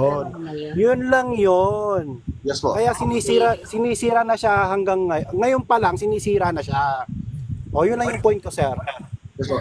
Ma'am Josephine, hello ma'am. Ano po yung masasay po ninyo ngayon sa bagong information po na ito pong mismo itong mga pinapakita ng resibo is hindi dumaan kay VP Sara. So no idea si VP Sara sa ganito. Ano po masasay po ninyo, Ma'am Josephine? Hello? Ma'am?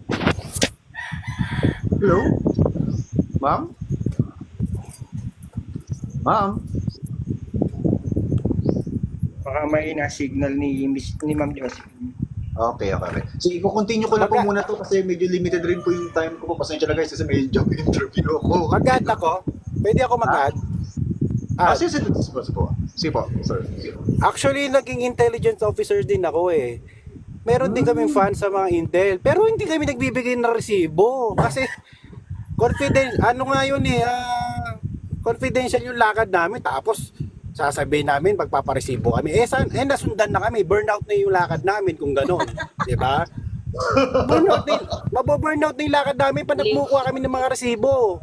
Malalaman na may nagsosurvey. Agree ako rin sa'yo, brother. Kasi yun nga, hindi ko maintindihan kung talagang, sorry sa term ko kung nakapahid lang sa batok ng mga tuwadkom na to yung utak nila. Napakasimple. Sorry sa term ko, pero talaga, pinapakita lang nila kung grabe. Kasi yung mga gastos namin, transportation, pagkain namin, mag-i-stay kami for how many hours, tapos hindi wala kaming kakainin, galing sa budget namin, sa sweldo namin. Hindi daw, hingi ka daw po ng resibo. Sabi nila, hingi ka daw ng bawat resibo. Parang ganun ang gusto nila. Baliw lang to Eh, mga burnout na yung sinosurvey namin. Wala na, nakikita na kami. Kumbaga, hindi na successful yung intel na kinukuha namin na information. Oh. Saka Dahil lang sa delikado. salisibo na yan. Saka Ito, delikado kaya- sa inyo, sa pamilya nyo, sa 10 Pero pamilya kailangan nyo, natin yung delikado yun. actual talaga na on the field talaga yung we are listening from the expert himself. Yung kailangan Oh, natin. dati active ako, nag-resign na ako way back 2021. Yung experience ko rin yan, naging intelligence officer din ako. Wala kami resibo. Grabe, no? Oo. Agree ako Yun yan, sir, po. kasi my late brother Okay. was an intel before also. Alam ko may mga idea din mga sinasabi. Pasensya na guys, ipa-play ko na lang po muna to kasi po, pasensya na guys, I'm trying to squeeze yung time because patyari ako sa boss ko. Oh, thank you, sir. Thank you, Aster. Thank you. Iko-continue po natin to. I want na ma-hear po ang voices ninyo because that is the reason why nag-live ako. Hindi, alalahanin ninyo, hindi ako ang bida. Ang bida is kayong mga taong bayan. We want to hear yung voice ninyo. Anyway, ipa-play po muna natin to. Okay guys? Ipa-play ko muna tayo. Sige, Thank sige. you. Okay. Ito nga ang nakapagtataka. Itong mga piatos-piatos na itong mga resibong may pirma, di umano, di ba? Sila po ang nagpakalat nito. Sino? Yung mga kongresista at yung mga representatives. Na ito raw mga dokumentong ito, galing raw ito sa COA. Okay? Di ba? Yun ang kanilang pinalabas. Na galing ito sa COA. Itong si Piatos, nakalap namin ito sa COA. Itong si Piatos na ito. At si sino pa yung isa. Di ba? Ngayon, ang sagot po ni VP Sara dito, Okay. Sa sinasabi po ni Kuya Vic Flores, sige po, ingat po, Kuya Vic, take care po, at mamaya po, pasok po kayo, kasi dyan po, mamayang gabi, full time po ako, no holds bar. Ngayon, medyo pinipigilan pa ako kasi limited ang oras ba. Pero anyway, i-continue ko pa rin to guys, okay? I need yung mga boses po ninyo. Let's play. hindi naman yan dumaan sa akin. It's very unfair na binigyan ng COA itong kongreso ng piatos, pero hindi nila binigyan ng piatos itong si VP Sara. Dapat, ang COA, ang gagawin ng COA, magbigay sila ng dokumentong piatos, magbigay rin sila ng dokumentong piatos kay VP Sara. Di ba? Pero walang natanggap si VP Sara. Kahit sinabi nga ni VP Sara, hindi dumaan ito sa akin. Itong mga resibong ito na akusasyon nila. Okay. Meaning, May sinabi po ma'am si Ma'am Hildita na out na po muna siya. Ibababa ko na lang po muna kayo ma'am, okay? Okay, para hindi po mawala yung coins po ninyo. Sige po. Take care po ma'am. Okay, let's proceed sa ito. walang alam si VP Sara. Ngayon, ang tanong, duda ako rito ha, na wala talagang naganap na galing ito sa COA. I think, gawa-gawa na lang nila yan si Piatos, di ba? Oh, tapos sinabi nga, galing ito sa COA. Galing ito sa COA. Bakit walang kopya ang office? No problem po ma'am Hildita, pasok po kayo. Sa ngayon, kaya ganito rin ang boss ko kasi in-squeeze ko talaga ang time.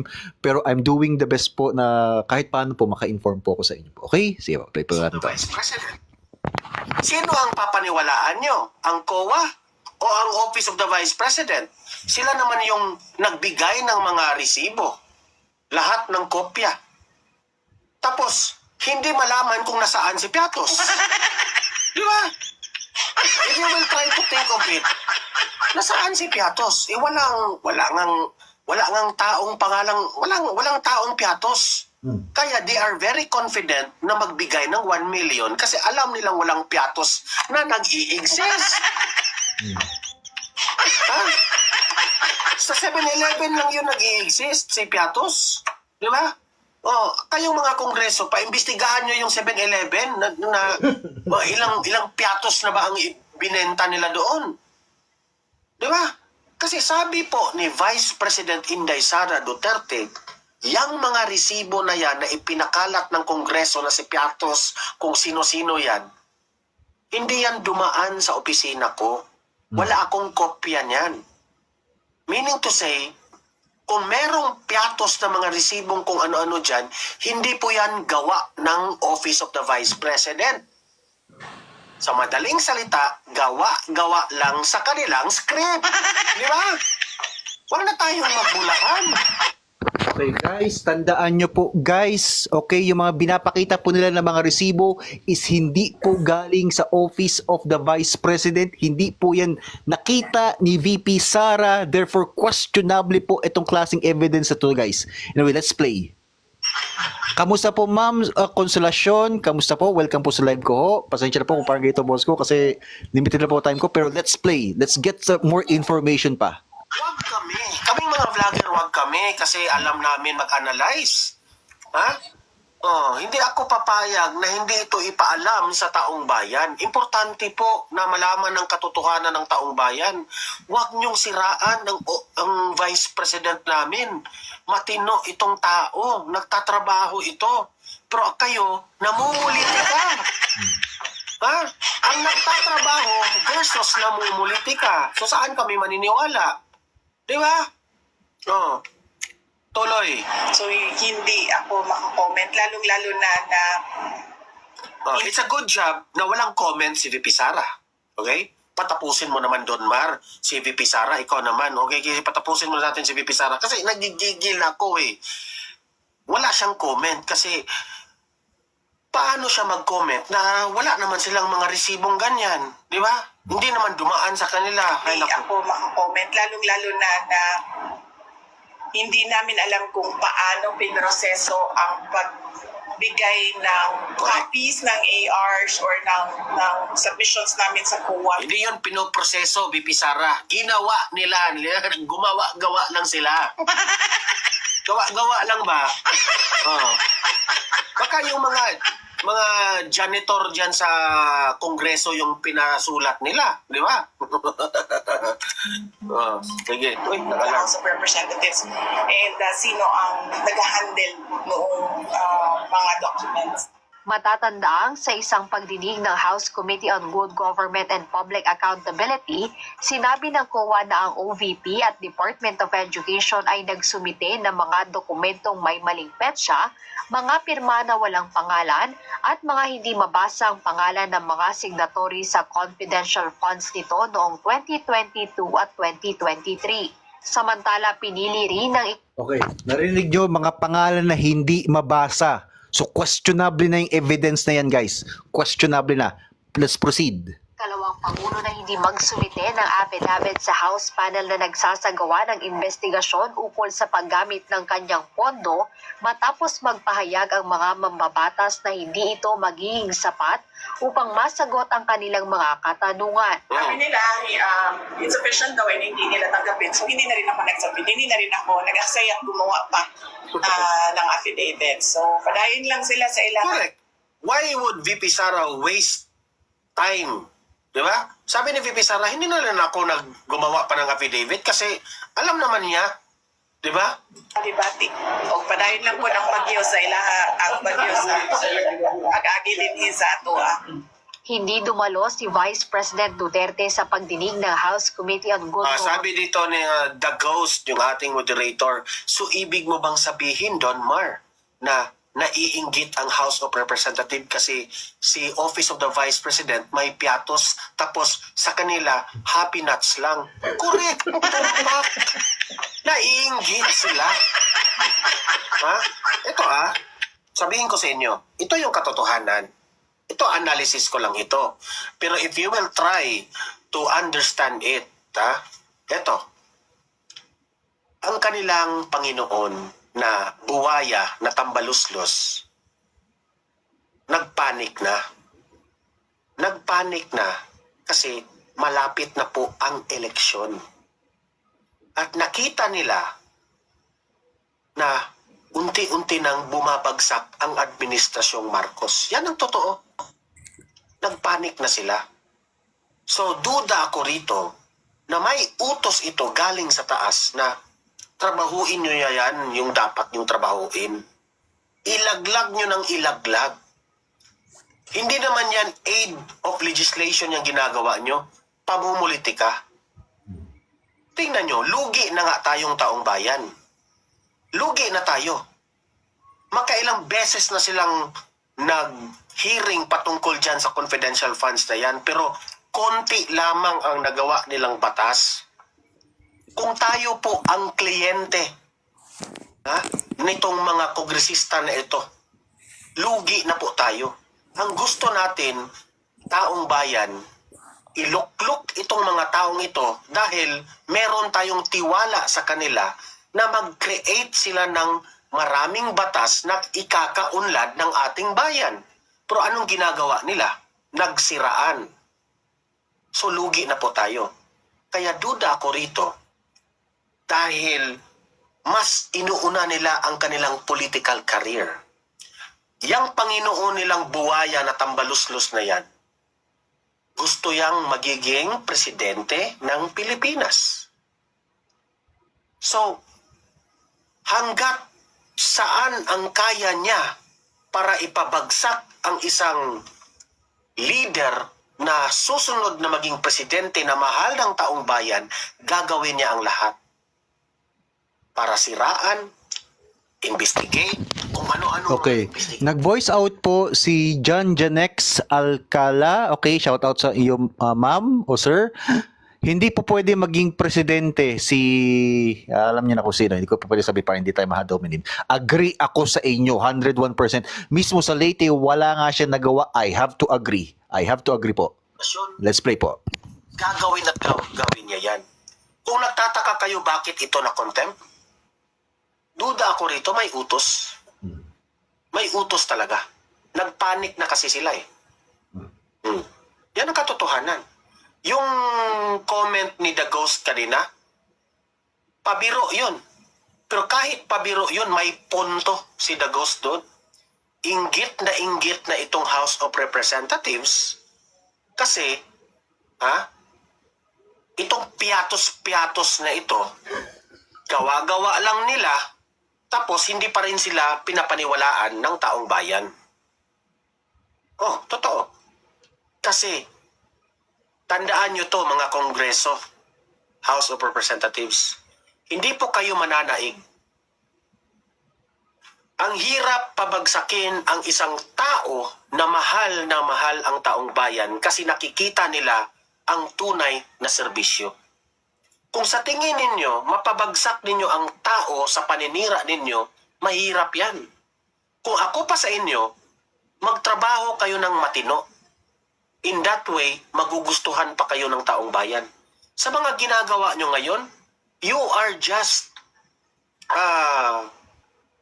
kumbaga, mas lalo nyong siniraan ang inyong mga sarili. Tingnan nyo, sina Abante, Paduano, si Chua, sino pa yun? Si Barbers, si Dan Fernandez, si Acop, lahat ng ito, binabash sila ngayon sa social media. Binabash sila. So sino ang talo rito? Sila rin ang talo. Di ba? Yung mga dilawan, yung mga loyalista, di syempre kakampi sa kanila. Walang problema yon. Kasi yung mga dilawan at loyalista, mga bleeding hearts, nagsasakit yung mga puso nila, umiiyak yung puso nila kasi ayaw nila yung mga Duterte. Di ba? So, baka akala ninyo, kayong mga kongresista dyan, baka akala ninyo, kampi sa inyo yung taong bayan? Hindi. Alam nyo, mga kongresista, kampi sa inyo ang loyalista at dilawan. Sino ba kayo, kayong mga loyalista at dilawan? Ang kukonti ninyo. Wala kayo sa kalingkingan ng taong bayan. Ang taong bayan po, Duterte. Okay? So, tama, House of Crooks. Lahat kayo, may bangkil na kayong lahat eh. Mga buhaya. Hindi nyo matanggap-tanggap na merong isang tao na mahal ng taong Okay, mamaya po, magko-comment po tayo rito po. Okay, don't worry. Ayan, dahil matinong nagtatrabaho. Di ba? Government and Public Accountability patungkol sa paggamit ng confidential funds ng Office Kaya, of... kung mapapansin nyo ang ating thumbnail, ang tunay na dahilan, ang tunay na rason bakit kinontempt itong si Lopez, may utos. The Vice President at Department of Education kahapon, November 20. Nasa Gingoong, Misamis Oriental si VP Sara kung saan pinangunahan niya ang OPP Thanksgiving activity ng Caraga Satellite Office. Tingnan nyo nga ang aming Vice Presidente. Hindi po affected. Kahit anong akusasyon nyo sa Kongreso, ayan, nagtatrabaho. Hindi affected kasi alam niya, makakatulog siya every night because alam niya na wala po siyang kasalanan. Uy, may nag-gift sa akin ng donut. Maraming salamat po sa nag-gift sa akin ng donut. Okay? Thank you very, very much. Shout out sa iyo. Shout out sa iyo. Let's play ito. Si May, okay? Thank you very, very much sa donut. Malaking tulong sa akin to. As in. Anyway, ipa-play ko po muna to. Thank you very, very much. We will comment po sa ganito, guys, kasi we need na mapakinggan ng voice po ninyo. Every commentator po rito, even sa baba, your voice is important. Ng ginagawa. Kayo. Hello. Hello. Kayo, makakatulog ba kayo? Bantayan niyo yung Binabash Marcos at kayo saka araw-araw sa social media? Napaka-importante yan. Kawawa naman kayo. Kawawa. Sobrang kawawa kayo. Sa totoo lang. At namahagi ng gift pack sa mahigit 3,000 benepisyaryo. Malapit na po tumatapos. After that, bibigyan ko na po. I'll give the floor sa inyo po. Patapusin na ito. Mga siguro 5 minutes na lang to. Okay. Okay, so yan. Patuloy pa rin ang serbisyo ng Office of the Vice President kahit ginigipit na sila. Okay, so dito sa Donmar TV, sa totoo lang, tayo po ay sumuporta dito kay Chief of Staff Lopez, no? So Chief of Staff Lopez, huwag kang manghina, okay? Ang taong bayan po ay nasa inyo. Okay. Guys, kung pagdating po mismo sa halalan, iboboto po natin, tandaan natin itong si Lopez. Okay, guys? Anyway, let's continue. Alam po namin na nagsasabi ka ng totoo. Okay?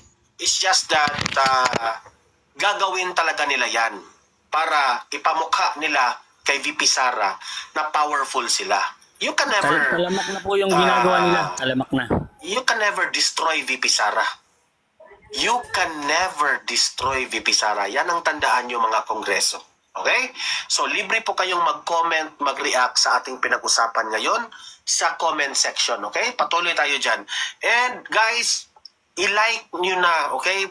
Please, please, please, i-like at share itong video na ito para kakalat sa taong bayan. At sa mga hindi pa nakasubscribe sa akin dito, mag-subscribe. Thank you. Ayan. Hello, Mixed sir. na. Okay. Sir, sana Guys, huwag nating idikit lagi yung pangalan ni Sara dahil nadadrag siya, nadadrag, di ba? Dahil kung tutuusin, tignan nyo yung ginagawa ng Araneta at saka ng Marcos. Alam nyo po ba ginagawa nila ngayon? Aside from the media mileage na lumalabas ngayon? Take note, dito sa Maynila, may katabing probinsya na sinara nila ngayon yung bahaging lupa na yun na napakalawak, ilang bundok. Dahil maraming ginto na nakabaon ngayon. Okay? Okay, yun pa lang yung isa. Ikalawa, lahat po ng mga tinatawag na solar system power na supply na ginagawa ngayon ng mga plantation, kanila rin, Galila Araneta at kay Marcos. Okay? Yung mga bagay nyo, napakahalaga nun. Lalo na yung mga land grab nila na lupa ngayon. Mahalaga rin yan. Even in Palawan, talamak na nangyayari. So I hope focus kayo kay Araneta at kay Marcos dahil between the two of them lang kasi si Sara paghabang every time na binabangga natin nadadrag yung pangalan parang ang dami pa nilang na i-comment, di ba? Kasi sorry to say maka Duterte ako pero hindi dapat nadadrag yung pangalan, di ba? Kung talagang para tayo, silipin natin yung mali ng administrasyon dahil ang daming mali eh. Sobrang daming mali. Punta na kayo ng Montalban, ilang bundok ang sinara nila dyan. Dahil yung ilog na yon, na-discover nila, merong ginto. Okay? Ngayon, nakasarado na po yun ngayon. May mga kapulisan at meron ng kasundaluhan. At saka gwardiya. 3 action yon, private security guard, composition ng military at saka ng PNP. Sarado na yon. Diyan pa lang yan, sa Montalban binabanggit ko, hindi pa kasama sa Surigao, hindi pa kasama dun sa Negros, at hindi pa kasama yung sa Norte. Okay? Yun, napaka-importante nun dahil dito, makikita mo kung ano talaga pakay ng Marcos administration. Ang sinasabi kong Martin kanina, it's not, yung Martin na isa, si Raulo, yun nandun sa Congress, matagal lang si Raulo yun. Violator yun. Sa MacArthur Highway, MacArthur po sa Leyte, mayroon dong malaking napakasakahan para sa mga farmers. Na kung saan magtataka ka, yung lupa na yun, tinayuan ng tinatawag na mining. Mining na pag-aari ng isang incheck na kaibigan ni Martin. Okay? Itong Martin na isa na binabanggit ko, it's Araneta. Martin Araneta na si Raulo rin. Yan ang talamak kayon na nagla-land grab. Sana tutukan nyo nang makita nyo kung ano mga binabiolate nila. Huwag po kayo mag-alala po, mamayang gabi po, i-content po natin o ilalive po natin mamayang gabi. Kasi sa ngayon, medyo limited rin ang time ko kasi may job interview ako parating na. Anyway, maraming salamat sa information, Jun. Okay, si Just Do It. Ano po masasay po ninyo ngayon sa live po na napakinggan po natin? Yun nga, bali yung nakita ko nga rin, yung tinatype ko nga kasi rito. Kasi ganun ako every time may marinig ako, nagko-comment na rin kagad ako. So, sabi nga rito ni Mama, may nag-comment dito 1,000% for Atty. Lopez, sabi ni Dida. At sabi rin niya kanina, kung naging darn na lang siya, tatapon niya lahat sa West Philippines Sea yung mga crocs na to. So, parang gano'n, yun ang sabi niya, which is kung may darn na siya. Pero yun nga, yung sabi ko nga, nung makita ko yung background ni Atty. Lopez, talagang nanlumo talaga ako, nanliit ako na hindi man lang respeto, di ba? Respeto lang sa isang tao. Yun lang ang hinahanap natin dito sa atin sa bansa natin Bigyan mo ng respeto dahil unang-una hindi mo alam yung background ng tao, hindi mo alam kung sino kaharap mo. Minsan mo lang alam mo ba yung sinabi ni Tatay Diggs sa Congress sa Quadcom? You do not know me from Adam. Alam niyo ba ibig sabihin nun? Ang ibig sabihin nun, hindi mo kilala ng gusto ang nakakaharap mo. Simula't simula. Yun yung sinabi niya. Yun ang ibig sabihin ng you don't know me from Adam. Kasi ibig sabihin Adam, si Adam ang unang tao. So ibig sabihin, ever since hindi mo ako kilala o hindi mo alam kung sino yung taong kaharap mo. Yun lang yun naman sabi ko, basta nasa likod ako. Sino ba nagsabi kanina may motorcade? Kayo po ba yun, Sir Alcala? Pinagbanggit kanina, motorcade. Again, sorry, hindi ko narinig. Ano po yun? Kayo po ba nagbanggit na may magkakaroon ng motorcade? Kami po. Ako po yung founder ng PRRD Riders Club. Ako rin po yung nagpa-concert noong May 5, 2016 sa Marikina Riverbanks na kung saan nag-gather ng 40,000 na tao. Dahil kapag May 6, doon kami sa Luneta. Ako yung director, ako yung producer, ako lahat po. Nakapalo naman po ako sa inyo just in case na matutuloy po ito. Sabi ko naman, talagang pinangako ko sa sarili ko nung makita ko ganitong mga pangyayari na kailangan ma-express natin yung sarili natin. Sir, yung motorcade na ipapatupad po namin, biglaan lang po dahil definitely just follow my account dahil madalas kasi nilang binablock ang account ko. Lahat ng account ko sa Facebook, nakablock. Mga TikTok account ko, na-block na rin lahat po. Hindi po porque nag-create ako ng TikTok, this is my resources. No. This is not my resources. Ano lang talaga, ang amin lang talaga, diehard kami ni Tatay Digong dahil nakita naman namin yung serbisyo niya. Matuwid. Tumulong din naman ako dito sa administrasyon na to. Kaso nga lang, bangag nga di ba? Hindi mo pwedeng pagkatiwalaan Ayokong umabot pa kami sa point na kung saan ilahad namin lahat. Dahil baka magtaka kayo, mayroon pa palang underground administration na pinaiiral tong administrasyon na to. Meron pang underground administration sila na pinapacilitate. Aside from this one, okay? So I hope, ayaw namin maging mas may alam sa nangyayari. So nagbibigay lang kami ng konting hint sa inyo. Napakalaga. Yung magaganap na motorcade naman po, salamat po. Biglaan po yun. Kung paano namin ginawa noong 2016 na Hello? Anyway, alam namin nahaharangin kami. Okay. Ipa-follow, guys and gals, viewers, please follow niyo po si John Junex Alcala at saka kanyang sa Motor Gates po. Also, please follow po si Just 288. Not to get involved in party list. Kasi Ang purpose namin, sa tuwan. Aside from that, meron kami next at buo na mga legal, different na mga pagpapulong ng mga legal. Ito na-highlight ang kaso ng mga takbong parties. Kasi hindi makarapat yung mga yan eh. Genex, medyo pasensya na po. Dami nilang tao. Okay. Genex, yes, project. Mga nakap nila. Okay. Pasensya na po, John Junex. Medyo bibigyan ko na po ng oras po si Oreo Eduardo o si Kuya Ed TV. Kamusta po? Welcome po. Pero before po muna kayo mag-proceed sa inyo, mag-proceed po muna kami sa dito kay May. Okay? Kasi nagbigay po sa atin ito ng donut at the same time she wants yung kanyang voice be heard. Okay. Sir or Ma'am May, kamusta po? Yes. Welcome po sa live ko po. Ano po masasay po ninyo ngayon sa topic nito or sa nangyari ngayon? Actually, I'm OFW po ako dito sa Israel, and most of the time na papanood po namin yung mga hearing dyan sa Pilipinas. And kahit sabihin pa na wala po kami sa Pilipinas, it's very obvious na nakafocus po sila sa mga Duterte. And gusto ko lang din po i-emphasize na hindi po bulag yung mga tao sa panahon ngayon. Nakikita po namin kung ano yung kakulangan, kung ano yung ginagawa po ng gobyerno. At it's sadden kasi kaya natin binoto yung mga nakaupo ngayon sa gobyerno is because they promised us. And now, feeling namin na instead na umangat ang Pilipinas at makontinue yung kung ano nasimula ng previous admin, wala, nalulugmok na tayo. Bakit namin nasasabi yon? Kasi instead na magamit natin yung agricultural resources natin para hindi tumaas yung mga bilihin, ramdam namin na ang taas. Ramdam na ramdam.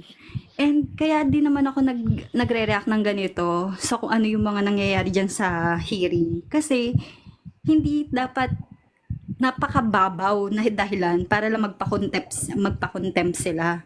Tsaka, katulad ng sinasabi nga ng ni Sir na kung titingnan yung mga background ng mga taong pinapa-contempt nila, hindi sila basta-basta. Which is nakakainis on our part na parang bakit ganon kababaw. Kung sino pa yung hindi yun yung pinaka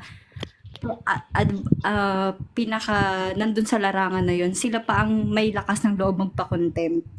Tama, 'di ba? And ang pinaka masakit lang dito is nakikita natin na CBP tinatry talaga niya yung best niya na iparamdam yung pinaka-support niya.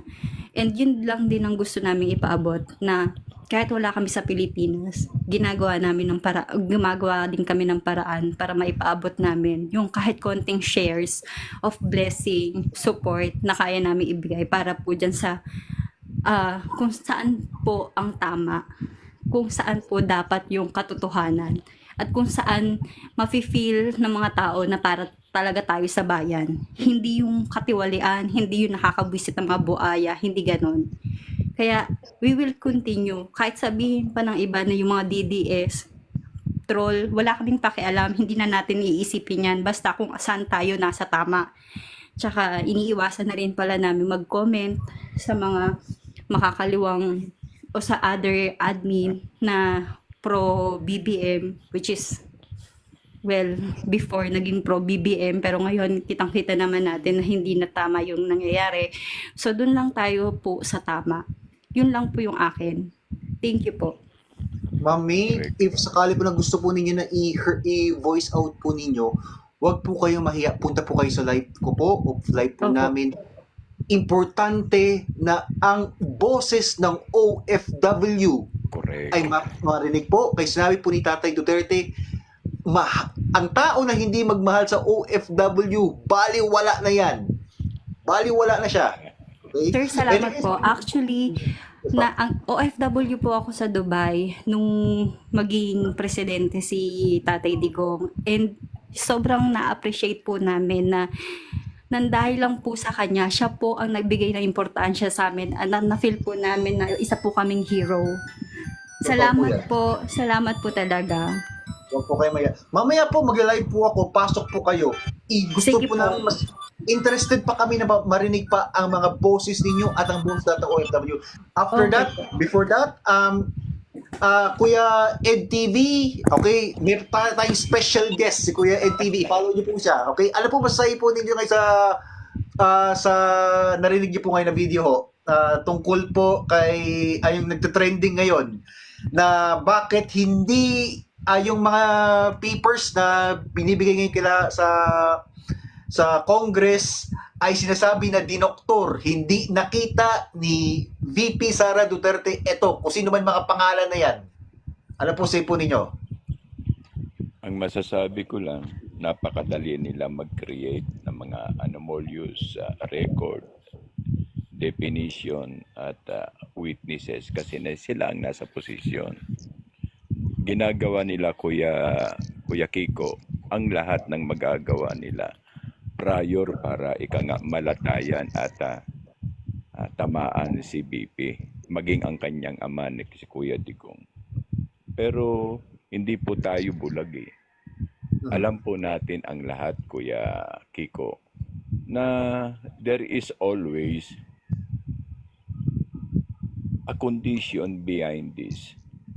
And we are the people, Kuya Kiko, ang siyang pinaka-importanting dahilan. Alam mo ba kaya nila ginagawa ito ay para maapektuhan ang taong bayan? Para manalig ang taong bayan na ang mag-ama ay wala nang makatotohanan o apektado na sila sa mga isyu na ginagawa nila. Habang sila ang totoong naaapektuhan sa kanilang mga propaganda. Yan lang ang mahirap. Sa totoo lang. Kasi tingin sila ng tingin sa dumi ng iba, samantalang ang sarili nila naglilimutak sa kung ano meron sila. Magmula nang sila ay pinagbigyan natin ng pagkakataon at ang tiwala natin ay ibinigay natin sa kanila. Wala na silang ginawa, Kuya Kiko Dragon, kundi pagsamantalahan at pagnakawan ang taong bayan. At ngayon, sinisira nila ang kredibilidad ng mag-ama dahil alam nila ang mag-ama na yan ay antinik sa kanilang lalamunan. Okay, kaya gagawin nila ang lahat para masira ang mag-ama. Nakakahiya, nakakawalang hiya dahil alam ng buong mundo kung sino lamang ang may ginawa at ang walang ginagawa ang siyang sumisira dito. Kaya nga tayo bilang mamamayan, bilang haligi ng ating gobyerno na mulat na sa katotohanan, kahit ano pa ang gawin nila, hindi nila tayo kayang gibain. Sapagkat tayo ang rason kung bakit sila nandyan. Ngayon, tayo rin ang rason kaya aalisin sila dyan. Maliwanag, Kuya Kiko Dragon. I have to agree. Anyway guys, pasensya na talaga. Ako na po mag-a-apologize po sa inyo. Medyo limited na po ang time ko kasi may job interview talaga ako. Pero before po muna ako alis, before ko muna to i-off. O nga pala guys, please i-follow po yan. Supportahan po natin si Attorney Panelo po. Kasi po ngayon ho, nag-declare na po siya na mayroon po ang SMNI at ang si Attorney Panelo na war against leftist Democrats na nasa social media na nagkakalat po ng misinformation. Yung mga leftist Democrats na yan ay, alam niyo na kung sino po yung pinaka-leader po nila. Hindi ko na sabihin pero alam niyo na kung sino yan. Okay? Yes po. Supportahan po natin sa Attorney Panelo ho na labanan po ang leftist Democrats misinformation guys. Okay? Thank you very very much. Just do it. Please follow and subscribe po sa kanya. Thank you po kay May. Maraming salamat po for becoming the voice of the OFW. Importante ang OFW kay kayo po ang bayani po namin. Kayo po yung ilaw po namin. Okay? Thank you rin po kay Kuya Ed TV, which is a very, very famous po na influencer. I'm a big fan po sa kanya. And thank you po kay Agilion001 for taking care po sa live po namin para hindi po tayo magurgur ng mga alam mo na. Anyway, take care po guys. Bye-bye. If mamaya po guys, mag-live po ako. This time, full force. Ngayon, medyo nahalata nyo, medyo hawak pa ako sa liig. Mahina po kasi medyo nagmamadali po kasi sa job interview. Anyway, take care po guys. Okay? Thank you very, very much. Bye-bye po guys. Okay? Follow nyo po si Just Do It, May, saka si Kuya Ed. Okay? Take care po.